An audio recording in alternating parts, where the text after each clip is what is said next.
오늘 하나님께서 우리에게 주시는 말씀은 구약성경 레위기 2장 1절에서 16절 말씀입니다.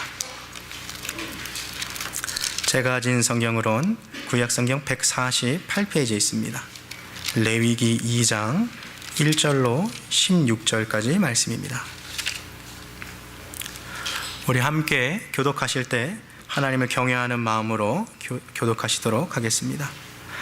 누구든지 소재의 예물을 여호와께 드리려거든 고운 가루로 예물을 삼아 그 위에 기름을 붓고 또 그 위에 유향을 놓아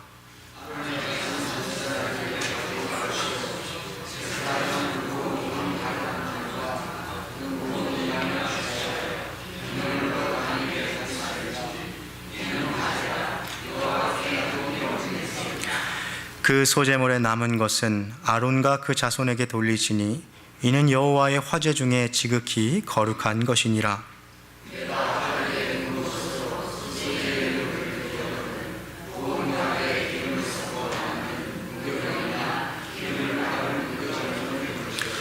번철에 붙인 것으로 소재의 예물을 드리려거든 고운 가루에 누룩을 넣지 말고 기름을 섞어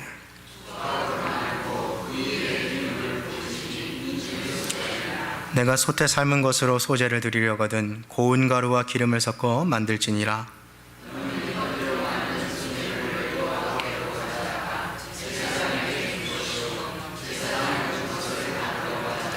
그 소재물 중에서 기념한 것을 취하여 단 위에 불사를 지니 이는 화제라 여호와께 향기로운 냄새니라.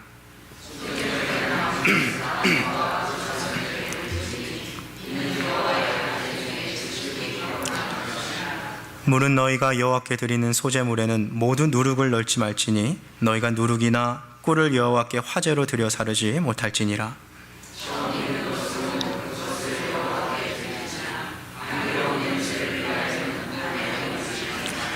내 모든 소재물에 소금을 치라.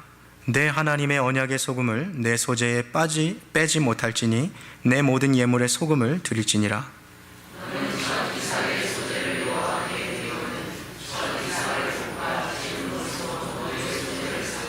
그 위에 기름을 붓고 그 위에 유향을 더할지니 이는 소재니라.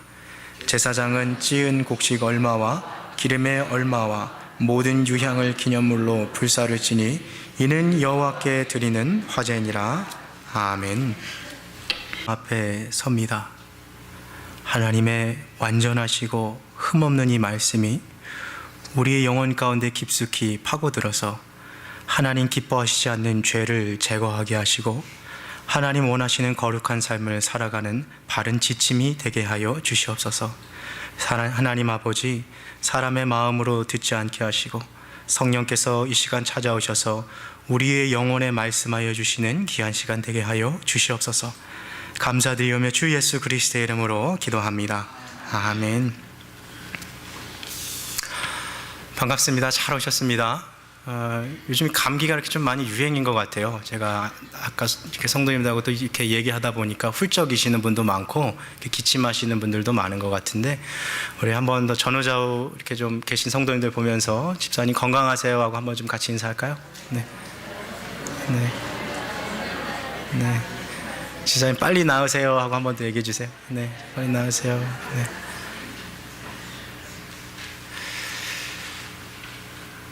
저희는 1월 달 동안 계속해서 이제 레위기서를 함께 살펴보고 있는데요. 레위기서는 사실 설교하는 저나 듣는 우리 성도님들이나 좀 많이 부담이 되는 이 본문입니다. 그러나 사실 저와 함께 이렇게 레위기를 배우는 시간들이 많지 않을 겁니다. 그래서 언제 이때 아니면 우리가 단단한 식물을 한번 이렇게 먹어보겠습니까? 그래서 이 내용들을 통해서 하나님 주신 좀 은혜들을 좀 받으실 수 있는 시간 되었으면 좋겠습니다. 한국의 어느 교회 목사님이 전교인 신방을 이제 하게 되었습니다. 교회 광고 시간에 이제 전교인 신방을 하겠습니다라고 광고를 하고 이제 집집마다 방문을 하게 되는데 성도님들 입장에서 이 담임 목사님이 자기 집에 와서 신방 온다 그러니까 얼마나 분주하겠어요. 평상시 바빠서 못하던 이 청소도 해야 되죠. 평상시 신경도 안 썼던 것을 막 먼지도 다 청소하고 안 보이는 것까지 혹시 몰라가지고 다 청소하고, 또 목사님 오신다니까 또 좀 맛있는 음식 준비해야 될 것 같아서 메뉴도 막 고민하고 바쁘게 막 장도 보고 그러지 않았겠어요? 이제 이 목사님이 그래서 첫 번째 이 집에 신방을 하게 됐습니다. 그래서 그 가정에 가가지고 아주 은혜롭게 이 예배를 딱 마치고 함께 식사를 하기 위해서 식탁에 딱 앉았는데, 이 첫 번째 가정 집에 나온 메뉴가 이 비빔밥이었어요. 근데 이 문제가 하나 발생했는데, 이 목사님이 사실은 이 콩나물을 잘 못 먹습니다. 사람마다 이렇게 좋아하는 음식이 있고 잘 못 먹는 음식이 있잖아요. 이 목사님은 사실 콩나물을 별로 안 좋아하고 잘 드시지 못하세요. 근데 이 목사님 생각에, 야, 그래도 이 성도님이 얼마나 이 지극정성으로 이거 준비해 준 건데 내가 이거 싫다고 뺄 수도 없지 않느냐. 그래서 사람들마다 이 먹는 순서를 보면요, 좋아하는 거 먼저 먹는 사람이 있고 가장 먹기 싫은 거 먼저 먹는 사람이 있잖아요. 이 목사님도 이 비빔밥에 있는 콩나물을 먼저 이렇게 먹기 시작한 거예요. 먹기 싫은 거 이렇게 꾸역꾸역 먹고 있는데, 이 모습을 옆에서 가만히 지켜보던 그 집사님이, 어머, 우리 목사님 콩나물 좋아하시는구나. 그리고 콩나물을 한 번 더 이렇게 얹어주는 거예요. 그래서 이거 어떻게 해야 되나 하는데 또 하는 수 없이 그거를 다 먹었습니다. 근데 문제는 그 다음부터 벌어진 거예요. 두 번째 집에 신방하러 갔는데 자기 앞에 식탁에 콩나물이 담긴 이렇게 그릇이 하나 탁 나와 있는 거예요. 야, 이거 우연의 일치겠지 하고 탁 했는데, 그 다음 집을 가도 웬일이에요? 콩나물이 자기 앞에. 그 다음 집에 가도, 야, 이거 이상하다 싶어가지고 이 목사님이 이걸 좀 자초지정을 알아보니까, 첫 번째 신방 갔던 그 집사님이 집집마다 다 연락을 한 거예요. 우리 집에 목사님이 신방을 오셨는데 목사님이 콩나물을 그렇게 좋아하시더라고. 그러니까 이 다른 집 성도님들이 안 그래도 목사님 뭐 좋아하는지 몰라서 고민하고 있는데 옳다꾼이 잘 됐구나 해가지고 막 준비한 거죠. 그래서 이 목사님이 하는 수 없어가지고 주일 대예배에 강단에 올라와가지고, 저는 콩나물을 싫어합니다 하고 성도님들 앞에서 얘기했다는 거예요. 싫어합니다. 제가 들은 이야기인데, 여러분, 우리가 누군가에게 음식을 대접할 때요, 그 사람이 좋아하는 거 대접하는 게 참 좋겠지요. 내가 좋아하는 음식이 있어도 상대방이 사실 싫어한다면 그것이 그 사람에게 좋은 음식일 수가 없는 것입니다. 한국 음식이 또 얼마나 다양합니까? 내가 청국장 좋아한다 그래서 저 다른 사람도 청국장 좋아하는 것은 아니에요. 내가 순댓국을 좋아한다 그래서 저 사람도 순댓국을 좋아하는 것도 아니죠. 사람마다 좋아하는 음식과 또 기호가 다 다릅니다. 근데 만약 우리 한번 상상을 해봅시다. 이번 새로 시작하는 이 주에 다름 아닌 하나님께서 우리 가정에 신방을 오시는 거예요. 아무개 집사야, 내가 이번 주 너희 집에 신방 가겠다. 여러분, 그렇다면 하나님을 위해서 무슨 음식을 준비해 주시겠습니까? 우리 하나님께서 직접 수저와 젓가락을 드시고 입을 열어서 우리처럼 사람들처럼 드시진 않으실 거예요. 그러나 뭔가 하나님을 위해서 준비해서 주님께 정성으로 드리고 싶은데 어떻게 준비해야 할지를 잘 몰랐던 거죠. 이스라엘 백성들이 갖고 있었던 딜레마가 바로 여기에 있었습니다. 하나님 앞에 무언가 드리고 싶은데 주님께 어떻게 드려야 할지 몰랐던 거예요. 오늘 우리는 레위기 2장을 통해서 소제에 대해서 함께 배우도록 할 것입니다. 이 소제는 곡물 제사입니다. 레위기에 나와 있는 5대 제사 중에 유일하게 동물의 피로 드리지 않는 제사가 바로 이 소제인 것이죠. 이 소제라는 이 말은요, 히브리어로 gift 혹은 tribute, 이 선물이라는 이 뜻이 있어요. 그러니까 내 삶에 주어지신 하나님의 은혜가 너무 감사해서 뭔가 좋은 거 드리고 싶은데 뭘 드릴까 고민하는 이 백성들에게 하나님은 너희 이런 거 나에게 바쳐라 라고 주님께서 알려주셨던 것이죠. 오늘 이 소제에 대한 규례를 알아봄으로써 하나님께서 기뻐하실 만한 이 예배의 모습은 어떤 것인지를 함께 살펴보려고 합니다. 우리가 지난주에 레위기 1장을 통해서 번제를 배웠습니다. 번제는 하나님 앞에 나와서 우리의 죄를 용서받는 제사였죠. 이 번제와 소제는 늘 같이 드려졌어요. 하나님께서 내 죄를 용서해 주신 것에 대한 감사의 고백으로 바치는 제사. 하나님, 내 죄를 용서해 주셨으니 나 앞으로 주님을 위해서 이렇게 거룩하게 살겠습니다라는 헌신의 고백이 바로 이 소제였던 것이죠. 오늘 우리가 교회에서 드리는 많은 예배 중에 소제와 가장 비슷한 예배가 있다면 무슨 예배일까요? 다름 아닌 헌신 예배인 거죠. 지난 날까지 하나님께서 우리를 다 도와주셨던 그 은혜에 감사하고 앞으로도 하나님께 우리의 삶을 드려서 주님 헌신하겠습니다 라고 고백했던 그 헌신 예배가 바로 오늘 이 본문에 나오는 이 소제와 비슷합니다. 레위기서에 나와 있는 이 유일한 곡물 제사인 이 소제. 그런데 많은 사람들이 이 소제라고 생각하면 이렇게 생각할 때가 많아요. 소제는 동물의 피로 드리는 제사가 아니라 곡식으로 드리는 제사니까 큰 제사가 아니라 작은 제사구나. 그래서 작을 소를 써서 소제라고 하는구나 라고 오해합니다. 그러나 한문 한자를 잘 아시는 분은 이 소를 보면서 다른 의미가 있다는 것을 바로 깨달으셨을 것입니다. 여러분, 이 곡물을 드릴 때요, 하나님께서는 그냥 그대로 주지 말고 이것을 갈아서 가져오라고 말씀하셨어요. 여러분, 밀가루 색깔이 무슨 색깔이죠? 무슨 색깔이에요? 밀가루 안 들어보셨어요? 밀가루 무슨 색깔이죠? 하얀색이죠. 이 소라는 이 한문이요, 하얀 소라는 거예요. 힐소자를 여기 쓴 거죠. 하나님께서는 이 곡식을 그냥 그대로 가져오지 말고 맷돌에 빻아서 혹은 갈아서 그것을 곡식 가루로 가지고 오라고 말씀하신 거죠. 그래서 이 소제는 다른 말로 우리가 하얀 제사라고 이야기합니다. 우리 본문 레위기 2장 1절 말씀을 우리 다시 한번 같이 읽겠습니다. 레위기 2장 1절 말씀입니다. 시작. 누구든지 소제의 예물을 여호와께 드리려거든 고운 가루로 예물을 삼아 그 위에 기름을 붓고 또 그 위에 유향을 놓아. 자, 여기 소제의 예물을 드릴 때 반드시 하나님 앞에 곡식을 그냥 가져오지 않고 고운 가루로 그것을 빻아서 가지고 나오라고 했습니다. 여러분, 오늘 우리가 이 자리에 있는 것은 어찌 보면 하나님 앞에 우리 각 사람이 하나의 소제, 제물로서 이 자리에 나와 있는 거죠. 그런데 우리가 세상에 있는 그냥 그 모습 그대로 하나님께 나오는 것이 아니라 고운 가루처럼 우리의 옛사람을 빻아서 우리의 죄된 본성을 갈아서 하나님 앞에 나와야 하는 거예요. 하나님, 나는 그냥 이런 사람이니까 나 이대로 받아주세요 라는 것은 아직 미성숙한 신앙의 모습입니다. 세상의 죄에 찌들었던 모습들, 세상에 살아가던 나의 욕심과 내 육신의 정욕을 다 말씀의 맷돌에 갈아서 고운 가루로 하나님 앞에 더 드리는 것입니다. 이 1절에 기록된 이 고운 가루라는 이 단어는요, 히브리어 성경을 보면 고급 가루라고 사실 되어 있어요. 이 값이 싼 제사가 아닙니다. 게다가 이 위에다 무엇과 무엇을 넣습니까? 그 위에 기름을 붓고 또 그 위에 뭘 넣어요? 유향을 넣는 것이죠. 고대의 기름은요, 화폐처럼 사용되었습니다. 그러니까 이 값진 기름과 유향은 또 향수지요. 값진 이 향을 내는 것을 같이 이 소제에 드리는 거예요. 하나님과의 관계가 결코 값싸지 않고 하나님께 아무렇게나 값싼 모습으로 예배를 드리는 것이 아니라 하나님께 정성 들여 예배를 드리는 것입니다.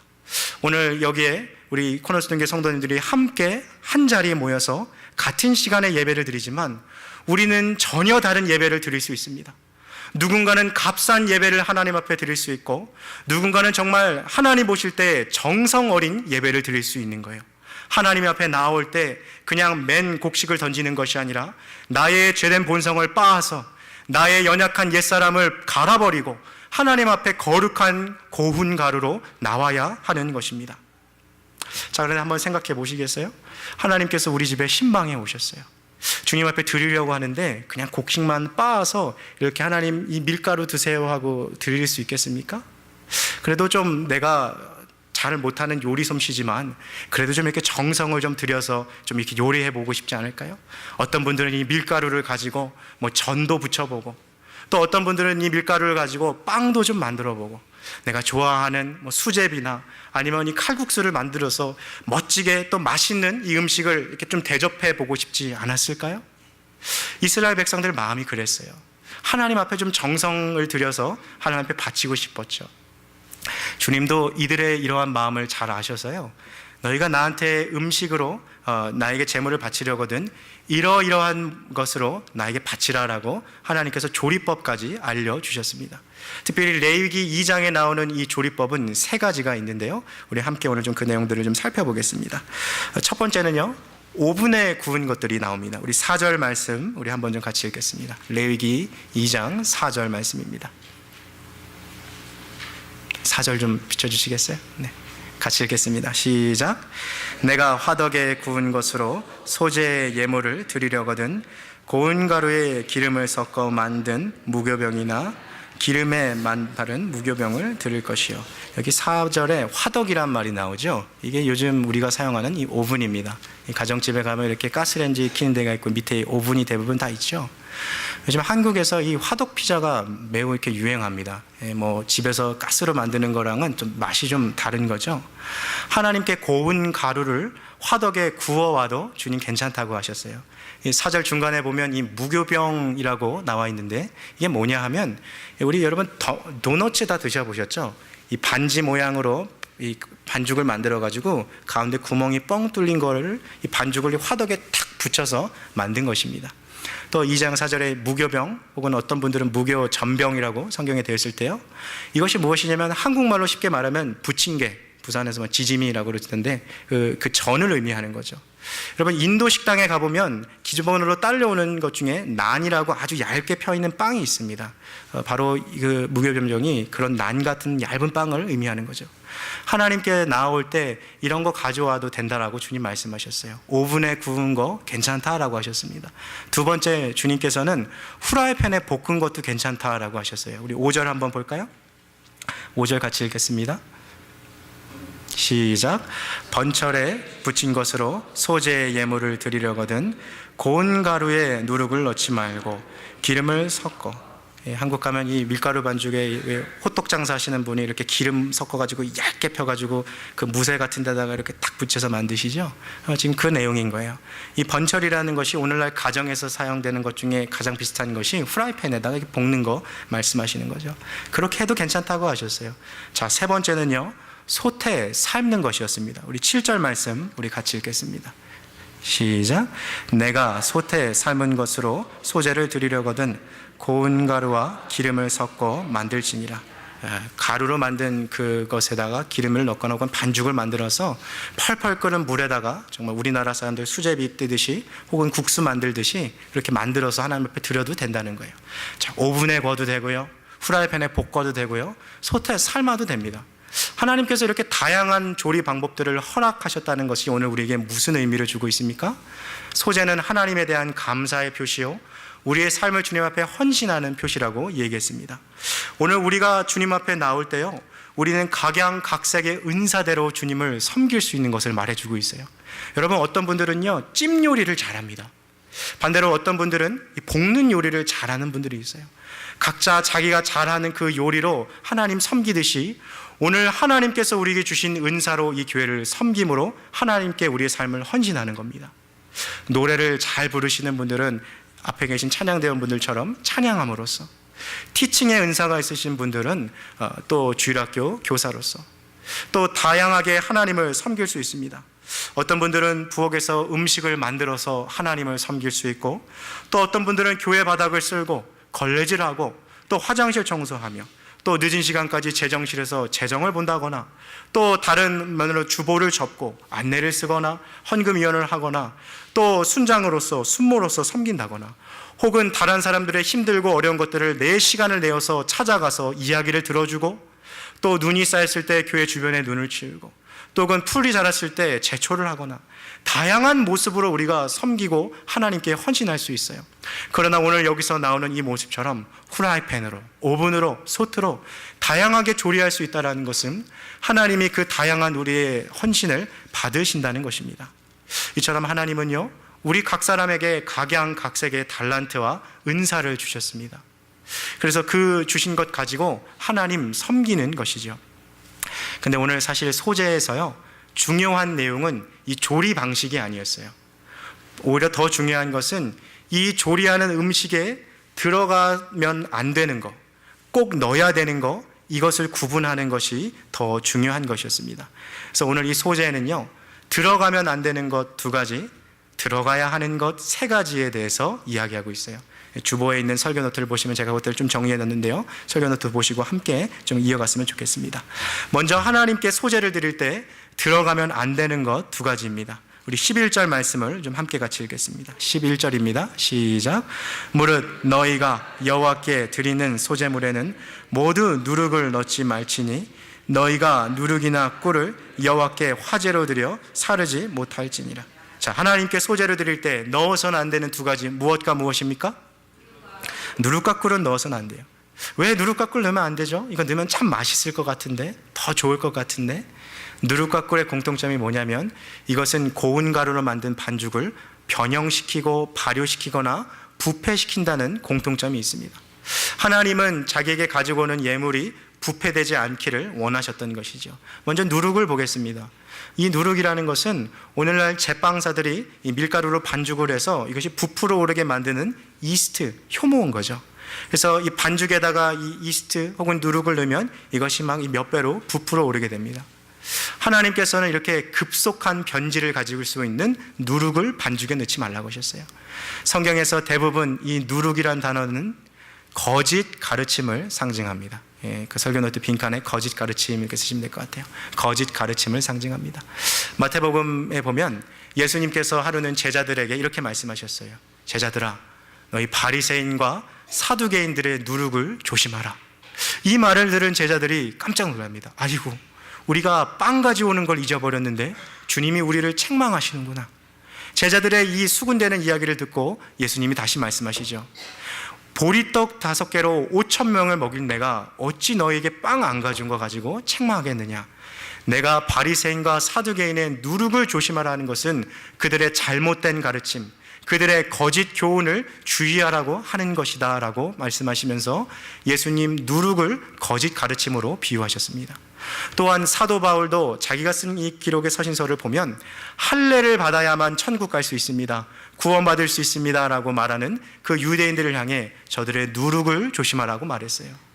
따라서 성경에 나타나는 이 누룩이라는 것은요, 이 거짓된 가르침, 잘못된 교훈, 세상적인 가치를 말하는 것입니다. 여러분, 우리 신자의 영혼 안에 세상의 거짓된 가치들이 들어오면 우리도 알지 못하는 사이에 아주 급속하게 우리의 영혼이 부패되는 것입니다. 세상이 우리에게 가르쳐주는 가치, 이리이리하게 살아야지만 행복하고 저런 방식으로 살아야만 삶이 성공한 것이다. 세상의 행복의 원리와 성공의 법칙을 따라갈 때 우리의 영혼이 급속도로 부패하게 된다는 거예요. 그래서 거룩한 삶으로 하나님 앞에 나아가기 위한 자는요, 자기의 삶에서 먼저 누룩을 제거해야 합니다. 여러분, 복 있는 사람의 가장 첫 번째 특징을 다윗이 시편 1편에서 뭐라고 말했습니까? 그 율법을 즐거워하여 그 율법을 주야로 묵상하는 자로다 라고 했습니까? 아니에요. 다윗도 먼저 우리 안에 있는 거짓된 가르침, 이 누룩을 제거해야 한다는 것을 잘 알고 있었습니다.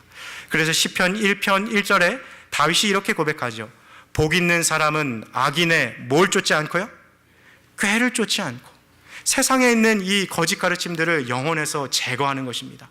악인의 길에 서지, 죄인의 길에 서지 않고 오만한 자의 자리에 앉지 않고 그러한 것들을 다 제거한 다음에서야 우리가 거룩함에 대한 부분들을 더 전진시킬 수 있다는 거예요. 하나님께서는 반드시 소재의 제물 가운데 누룩을 넣지 말라고 말씀하셨습니다. 두 번째 우리가 소재에 넣지 말아야 할 것은 꿀입니다. 이 꿀은 세상의 달콤함을 상징하는 것이죠. 여기서 말하는 이 꿀을 성경학자들은 아마 과일, 과즙이 아니었을까라고 얘기도 합니다. 이것을 넣었을 때 음식이 변형되고 음식이 쉽게 상하게 됩니다. 거룩한 삶을 살아가는 성도가요, 달콤한 세상의 유혹에 젖어 있으면 하나님의 사랑이 그 안에서 사라지기 시작하는 거예요. 여러분, 이렇게 저울을 있다고 한번 생각해 보세요. 우리의 마음 가운데 한쪽에 추를 올려주면 다른 쪽은 이렇게 가벼워지게 되겠죠. 세상을 사랑하거나 하나님을 사랑하거나 둘 중에 하나를 정해야 하는 거예요. 달콤한 세상의 유혹에 빠져서 살아가면 하나님을 사랑하는 마음이 줄어들게 됩니다. 반대로 하나님을 사랑할수록 세상을 사랑하는 마음이 줄어들게 되는 거죠. 우리가 세상의 달콤한 유혹에 빠져 살아가게 되면 우리 마음 가운데 하나님을 사랑하는 마음이 조금씩 줄어들게 돼요. 로마서 8장을 보니까요, 세상을 사랑하는 사람들은 하나님의 뜻에 따라 살 수 없다 했고 세상을 사랑하는 사람들은 하나님과 결국 원수가 된다라고 이야기했습니다. 이와 관련해서 특별히 사도 바울은요, 부하려고 하는 사람들, 돈을 사랑하는 사람들에 대해서 강한 경고를 주었습니다. 디모데전서 6장 9절 말씀입니다. 부하려 하는 자들은 시험과 올무와 여러 가지 어리석고 해로운 정욕에 떨어지나니 곧 사람으로 침륜과 멸망에 빠지게 하는 것이라. 돈을 사랑함이 일만하게 뿌리가 되나니 이것을 사모하는 자들이 미혹을 받아 믿음에서 떠나 많은 근심으로써 자기를 찔렀도다. 소재에 꿀을 넣지 말라고 성도들에게 말씀하신 건요, 이 달콤한 죄의 유혹에, 그것에 빠져서 살아가지 말라는 거예요. 하나님보다 세상을 더 사랑할 때 우리가 주님 앞에 보실 때 거룩한 산 제물이 될 수 없다는 것입니다. 소재를 드리기 위해서는요, 거짓 가르침을 대표하는 누룩과 세상의 달콤한 유혹과 죄를 상징하는 이 꿀을 반드시 제거해야 한다라고 말했습니다. 자, 넣지 말아야 할 것 2가지가 있으면 넣어야 할 것 3가지가 있겠죠. 하나님께서 이 소재를 말씀하시면서 넣어야 할 것 3가지를 말씀해 주셨는데요, 그 중에 첫 번째는 바로 기름입니다. 우리 레위기 2장 1절 말씀, 우리 첫 번째 말씀 우리 다시 한번 좀 같이 읽겠습니다. 1절 말씀입니다. 시작. 고운 가루에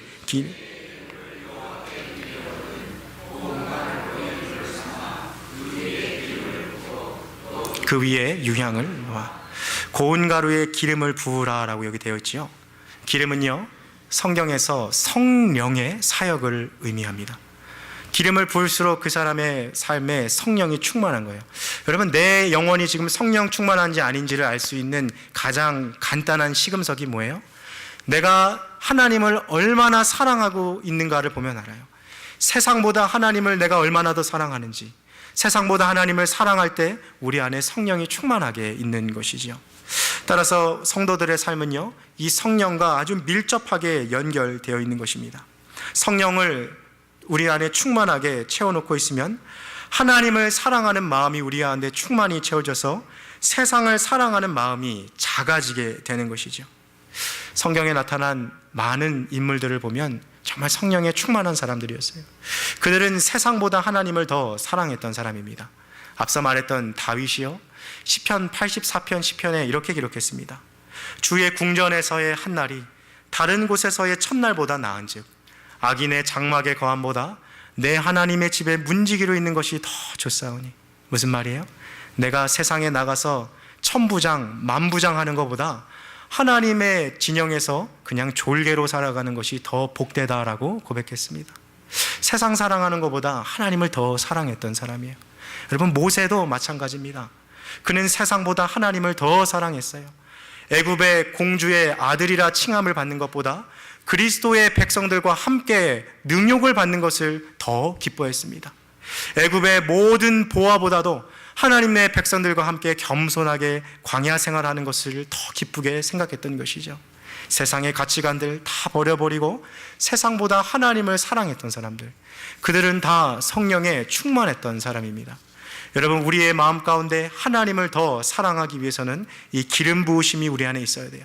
날마다 성령을 소멸치 않고 성령으로 말미암아 우리의 마음을 채울 때 세상을 사랑하는 우리의 마음이 작게 되는 것입니다. 소재에 들어가야 할 2번째는요, 유향입니다. 1절 마지막 보면 그 위에 유향을 놓으라 그랬죠. 유향이라는 것은요, 감람나무에서 나오는 이 송진을요 말려가지고 이거를 가는 거예요. 그러면 가루가 되겠죠. 이 가루를 불태울 때 연기가 나면서 그 잡냄새를 없애고 이 향기로운 이 향내를 내게 됩니다. 성경에서 이 유향은요, 성도들의 기도를 의미합니다. 요한계시록을 보면 하나님 앞에 이 유향이 주님께서 받으시는 아름다운 향기가 되어 올라간다고 되어 있어요. 우리가 하나님 앞에 어떻게 향기로운 이 향내를 낼 수 있습니까? 성도가 골방에 들어가서 무릎 꿇고 두 손을 들고 기도할 때 우리의 삶이 하나님 보실 때 향기로운 냄새가 된다는 거예요. 여러분, 교회에서도요, 이렇게 복도에 지나가다 보면 어느 성도님들한테 이렇게 참 좋은 향이 날 때가 있어요. 아, 저분 무슨 향수 쓰시지? 이렇게 좋은 냄새가 나지?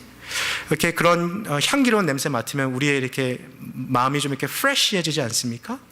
하나님 앞에 나아갈 때도요, 우리가 죄와 세상의 탐심과 육신의 정욕에 물들어서 나아갈 때 하나님께서 그것을 보실 때 좋지 않은 향이 난다는 거죠. 그러나 반대로 성도가 기도할 때 우리의 삶을 통하여서 우리가 유향이 되어 하나님 받으실 때 향기로운 향내를 올려드린다는 것입니다. 내가 기도하는 그 순간 나는 주님께서 받으시는 유향이 되는 것입니다. 자, 마지막으로요, 이 소재에 들어가야 할 세 번째 요소가 바로 소금이었습니다.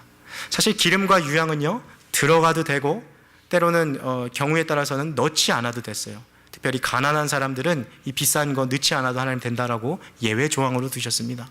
그러나 소재를 드릴 때 반드시 빠지면 안 되는 것, 그것이 바로 소금이었습니다. 우리 13절 말씀 우리 한번 같이 읽겠습니다. 레위기 2장 13절 말씀입니다. 시작. 내 모든 소재물에 소금을 치라. 내 하나님의 언약의 소금을 내 소재에 빼지 못할지니 내 모든 소금을 드릴지니라. 여러분, 누룩과 꿀이 음식을 부패하고 변형시키는 대표적인 것이라면 소금은 전혀 그 반대인 것이죠. 예전에 조선시대에서도요, 이 얼음이 귀하다 보니까 저 멀리서 잡아온 이 생선이 왕의 앞에까지 올라갈 때 이 상하지 않도록 위해서 생선에 소금을 쳤죠. 우리가 잘 아는 뭐 자반고등어나 이런 것도 다 이 프레쉬를 유지하기 위해서 이렇게 소금 치는 거 아니겠습니까? 여러분, 이 성도가요, 이 세상에서 하나님 앞에 거룩함을 유지하고 살아가기 위해서는 우리의 영혼에 날마다 이 소금을 쳐야 하는 거예요. 특별히 이 13절 말씀 중반을 보시면요, 소금을 치라 하시면서 하나님께서 내 하나님의 무슨 소금이요? 언약의 소금이라고 분명히 말씀하셨어요. 여러분, 이 언약의 소금이라는 표현은 구약성경 전체에 오늘 이 본문에서 딱 한 번 나오는 본문입니다. 이 소금이 언약의 소금이라고 말하는 것은요, 즉 이 소금은 하나님께서 우리에게 주신 언약, 즉 말씀을 의미하는 것이죠. 복 있는 사람은요, 악인의 꾀를 다 쫓아버리고 마지막에 뭐 해야 돼요? 여호와의 율법을 즐거워하여 그 율법을 주야로 뭐 합니까? 묵상하는 거예요. 아침에도 소금치고 저녁에도 소금치는 거예요. 그렇지 않으면 내 영혼이 세상의 누룩과 꿀에 자꾸만 부패되고 변형되니까 그러지 않을 수 있도록 내 영혼의 말씀의 소금으로 계속 내 영혼을 치는 것입니다. 하나님의 언약인 말씀을 붙들고 살아가는 거예요. 하나님과 내가 맺은 이 언약을 붙들고 살아가는 것이죠. 여러분, 언약의 소금을 치는 예를 제가 좀 하나 들어드릴게요. 오늘 여기 앉아 계신 분들 가운데 정말 마음이 힘든 분들이 계실 거예요. 겉으로는 웃고 있지만 마음이 너무 어렵고 내가 스스로 해결할 수 없는 어떤 상황과 문제에 봉착해서 아직 한숨 쉬는 분들, 참 남몰래 마음으로 울고 계신 분들도 계실 겁니다. 도대체 내 인생에 왜 이렇게 힘들고 어려운 순간이 찾아왔나? 나의 인생의 이 긴 방황은 언제 끝날 것인가? 이 문제를 내가 어떻게 해결할 수 있을까? 저 굳게 닫힌 문은 언제 열릴 것인가? 이렇게 마음이 힘들고 어려운 분들이 계실 겁니다. 그때 우리가 하나님의 이 언약의 말씀을 기억하는 거예요. 우리 하나님 선하신 분이야. 우리 하나님 좋으신 분이야. 우리 하나님 절대로 나를 망하게 하실 분 아니야. 인생의 어려움이 찾아와도 우리 하나님 절대 나를 버리시지 않아. 이것도 분명히 나에게 좋은 유익이 있기 때문에 하나님께서 내 영혼을 거룩하게 만들어 가시기 위해 내 삶에 허락하신 하나의 터널인 것이지. 이렇게 언약을 붙잡고 나아가는 것이 우리 영혼에 소금치는 거예요. 하나님의 말씀을 붙잡고 나아갈 때 비로소 그 사람이 그 긴 어둠이 있는 터널을 뚫고 지나갈 수 있는 것입니다. 여러분, 이 세상은요, 계속해서 우리를 공격해 옵니다. 누룩과 꿀을 우리에게 주면서 우리의 영혼을 부패시키려 할 거예요. 그럴 때마다 주야로 이 소금 언약으로 우리의 영혼을 보호해야 합니다. 부패되지 않도록 거룩하게 나아가야 하는 것입니다. 말씀을 맺겠습니다. 오늘 여기 앉아 계신 우리 모든 성도님들 한 분 한 분은요, 바로 이 소재의 제물과 같이 오늘 이 자리에 앉아 있습니다. 우리는 동일하게 이 예배 자리에 앉아 있지만 우리는 같은 예배를 드리고 있지 않아요. 어떤 분은 정말 하나님 보시기에 정말 값진 예배를 드리고 있고요, 어떤 부분들은 아직도 누룩과 꿀을 제거해야 할 단계에 있습니다. 우리 마음 가운데, 우리의 영혼 가운데 혹시 하나님 보시기에 기뻐하지 않는 세상의 거짓된 잘못된 가르침이 있거나 혹은 달콤한 죄의 유혹에 빠져 살아간다면 그것들을 먼저 제거해야 합니다. 그리고 기름과도 같은 성령의 충만함, 하나님께 향기를 본 기도, 그리고 변하지 않는 소금의 언약으로 우리의 영혼을 쳐야 하는 것입니다. 사랑하는 우리 성도 여러분, 하나님께서 정말 값지게 받으실 만한 산 제물이 되셔서 우리의 삶을 통하여서 하나님께 기쁨이 되어 주실 수 있는 우리 코너스톤 교회 성도님들 다 되시기를 주님의 이름으로 축복합니다. 이 시간 함께 같이 기도하시겠습니다.